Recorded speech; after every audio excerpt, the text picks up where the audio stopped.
Hello, everyone. I hope you're well. This is the Center for Inclusive Excellence channel. My name is Dr. Fion Biodas. Hi, my name is Emilio Ulloa, Dr. Ulloa, also known as Dr. U. So you have Dr. V and Dr. U. And today we are going to talk about maintaining emotional connection while social distancing. We've subtitled this Distance Socializing While Social Distancing. Beautiful, beautiful Thanks. title. I hope you liked that. I like that I little did. piece. Let me tell you what we want to do here today. There are really four takeaways we want to spend in this short time that we have with you. One, we want to reiterate why social and emotional connections are key to well-being. And we know that people are interested in this and are feeling a desire for this. We will validate that emotion as well and that desire. In order to do that, we'll talk a little bit about the tools that people are using and some suggestions that you might find practical, and a little bit of advice moving forward. We really want people to be creative and rethink and reframe the activities that they normally would engage in, but now have to do under our shelter-in-place conditions.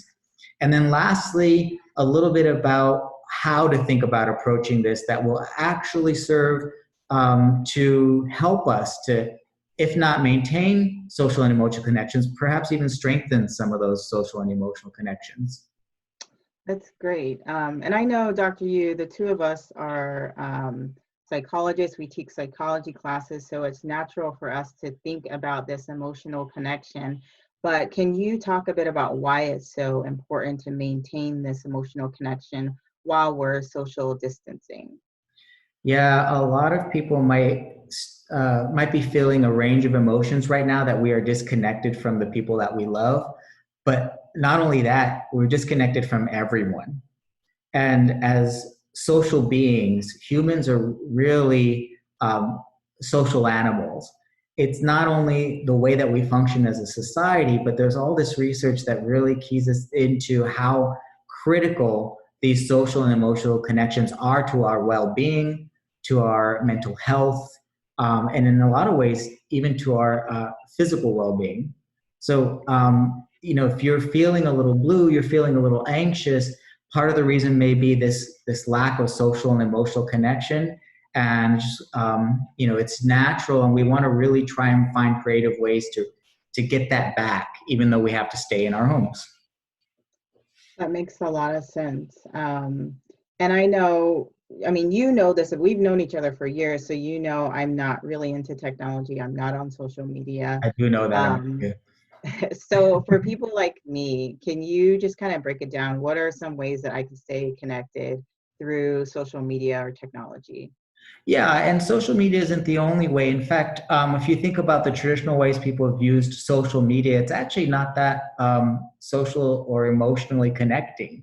But some of the new ways people are leveraging technology, I think are kind of genius. So some of the tools that are out there are some of the stuff that we're already having to use for work. In fact, the thing we're recording this thing on now is Zoom. So we typically use Zoom for meetings and webinars, but you really need to consider using it for social activities. It puts you right face to face with the people that you want to connect with, and it's been a really effective way for people to communicate with one another, to connect, and just to be around one another, even though they can't physically be around one another. We'll talk a little bit about some of the creative ways that people have used that in a little bit. But some of the tools you've already been using really are well positioned to be leveraged in this new environment. People already knew about FaceTime on their iPhones. That's a really great tool. On Android phones, there's a video function. On Facebook Messenger has video function and text function, and a lot of ways for people to stay connected. And if you have different kinds of phones that people in your family unit, or with the friends that you want to connect with, you can also install an application called WhatsApp to connect with one another that allows you to do internet phone calls and video conferencing and whatnot. The interesting thing that's popped up more recently is that people have a desire to want to watch things together. And there's actually a platform called Watch Together that allows you to look at Netflix and YouTube videos synchronously, so that you can literally be watching something together in different homes. And I believe that Netflix has actually built in a function for that now in their latest update. So there's a lot of technological tools out there that can help you to really maintain or even strengthen some of those social connections that you have. Nice. So, you've talked about some of the different platforms that people can use. I also know you're super, like, can I I am say it? super, thank you. You're super and you're super social. So I'm so curious to know, how have you been using these different forms of technology to connect to people? And then what are some ways in which we can connect on campus for those of us who don't know what's going on? It's a really good question. So I kind of combine them in two, and it's really one of the things that I think people have been really inspiring about is the way that they've rethought and reframed activities that they would normally engage in. So think about this sort of after work happy hour that sometimes people do in a Thursday or Friday afternoon, right? You can't do that anymore. The bars are closed. A lot of people are now engaging in virtual happy hours. In fact, the Division for Diversity and Innovation is launched DDI ERG Virtual Happy Hour. It's happening every Friday at 5 p.m. We'll have those links later on in the slides here. And speaking of Facebook that we were alluding to earlier, we've also established a Facebook group so that people can just chat with one another, stay connected, and try to maintain a bit of that social connection that we're otherwise missing. The thing, though, that I think is really creative is that people are still trying to do things that they normally would have done, but in this new reality. And some of the creative solutions have really inspired me. So, for example, I've seen examples of neighborhoods who have either just spontaneously done this or who have established real specific times to come out onto their front lawns or their porches so that they can speak to one another without visiting each other's houses. And so if you live in a nice, tight neighborhood where people know one another, it's kind of a neat thing to do. People are taking the idea of group fitness and doing it on their front lawns. There's a leader who will sort of give a set of exercises and the rest of the neighborhood will join in. And people are also doing things like distance walks. It doesn't mean that you're walking a really long way. It means that you're walking with somebody while maintaining the appropriate 6-foot social distance. And it's not so far that you can't still have a conversation while you're walking. So I think that sort of creative workarounds are really inspiring, and it really speaks to our human ability to kind of figure out how to do stuff that we really want to do without breaking the rules. Very nice. That's cool. I didn't know about these workouts that people are doing on their front lawn. You moved. You used to live close. We could have done that, but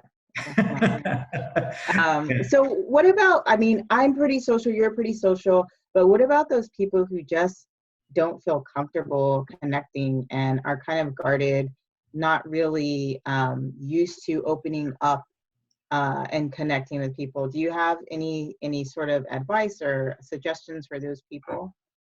Yeah, here's the thing is that there are different ways to engage in activities in your home, watch videos, watch workout videos, that sort of thing.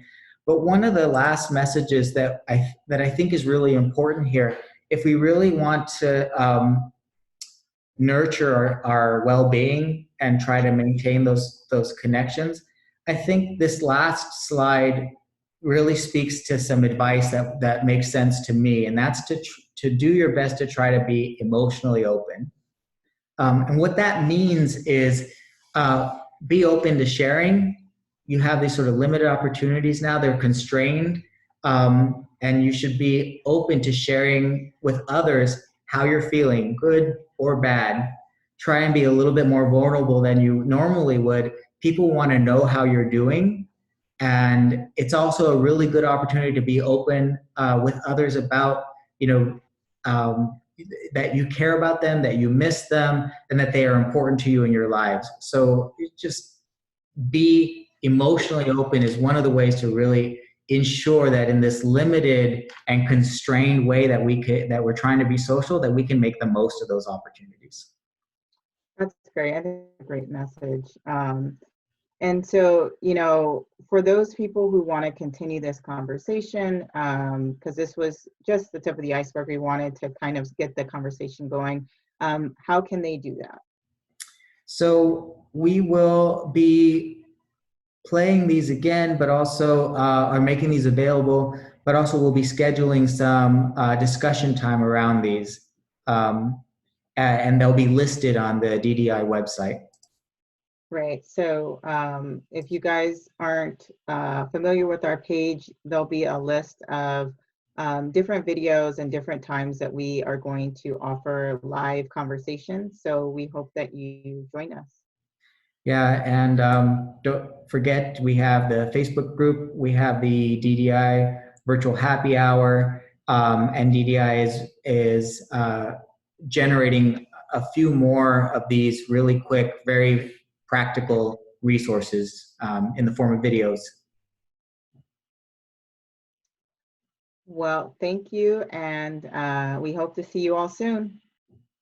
Sounds good to me. Hey, I care about you, Fionn. It's good to see you.